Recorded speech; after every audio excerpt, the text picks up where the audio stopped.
Què us he de dir en relació a les consultes? Des d'Arenys de Munt i abans, jo porto recorrent el país i cada vegada que arribo he fet des d'Arenys de Munt una o dues xerrades per setmana. Ja sé que sembla un heroisme, però ho he fet de bon gran. Dijous i divendres. És a dir, que m'ha fotut bastant la vida social. Però a canvi he fet molts amics i he fet molt de país i això trobo que està ben fet i no me'n penedeixo. I a cada vegada que he arribat li he dit a la gent en coneixement de causa. Avui hi ha 50 xerrades com aquestes tenint lloc a Catalunya. Per què? Perquè hi havia 50 persones que m'havien demanat de venir i he dit no, aquesta data no puc perquè la tinc ocupada. És a dir, hi ha una cinquantena de gent que ens hem passat 2 i 3 anys recorrent el país. Quina gent m'he trobat en aquestes xerrades? És a dir, penseu, hi ha 50 persones que durant tot el temps, un any o més, ens hem dedicat 50 setmanes a anar-hi a tot arreu. Això és moltíssima gent. Això ha creat un teixit organitzat en el país, que és un capital social que no té en aquest moment, jo crec que cap país al món. Cap país al món. I Europa n'ha pres nota, i això també ho dic sempre.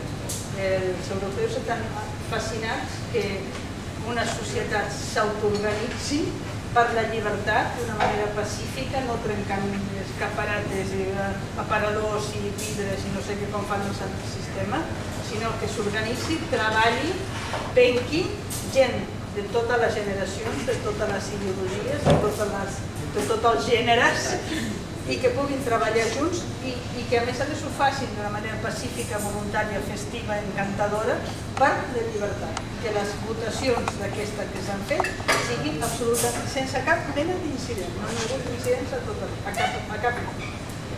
Esclar, hem aconseguit internacionalitzar el problema català, cosa que ens feia falta. Així ara en aquest moment Europa sap que existeix aquest conflicte. N'estan atents.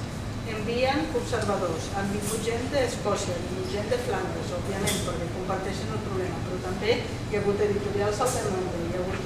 Escolta, en aquest moment tothom sap què passa això. La sentència també ha tingut la repercussió internacional que calia. En aquest moment el tema català és un tema que interessa a Europa. I interessa per què? Perquè la via catalana cap a la independència és absolutament peculiar. Som nosaltres els que estem movent la política. I qui és que mou la política? Les consultes. És a dir, qui ha estat el gran detonant dels canvis a Catalunya? Les consultes. I les consultes què van ser? Va ser un grup de gent que un dia es va reunir a Arenys de Munt i un va dir i si fessin? I qui va ser aquest? Va ser el Ximenis, però la idea... No,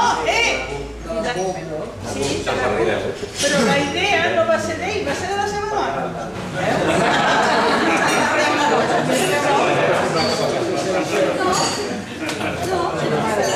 Va ser la dona, diu, escolta, estàvem discutint... No, però escolta, mireu com va la història. Estàvem discutint.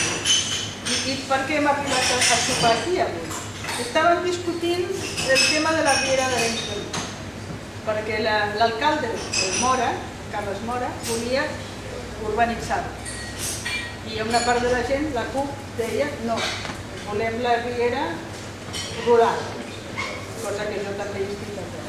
I llavors van començar a dir, escolta, obligarem a fer una consulta popular, llavors van començar a mirar-se els textos, a veure si podien legalment fer una consulta popular sobre la Riera. I el Ximenis va començar a estudiar. Si la dona estava aquí perquè es passés els vespres estudiant. I llavors el tio diu, no, però és que és molt important perquè fan la Riera. I la dona li va dir, escolta, tan emprenyat en què? I per què no fas una consulta sobre la independència? I hòstia, va dir, per què no? Vale, doncs això va ser exactament així. La xispa. La xispa, però escolta, això és el que canvia la història, la xispa.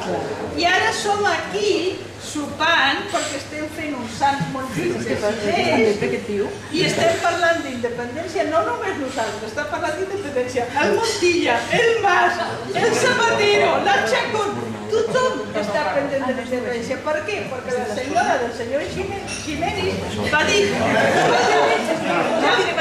ja estic tipa d'aquests llibracos de dret. Per què no fas la consulta sobre la independència? Bé, escolta, tenim els vents a favor. Això no havia passat mai a la història de Catalunya. La història de Catalunya sempre era al contrari. No et fiquis en política. Ai, que prendrem mal. Ai, no ho facis. Bueno, doncs escolta, hem canviat el xip. Ara anem a totes. Doncs ja anem-hi.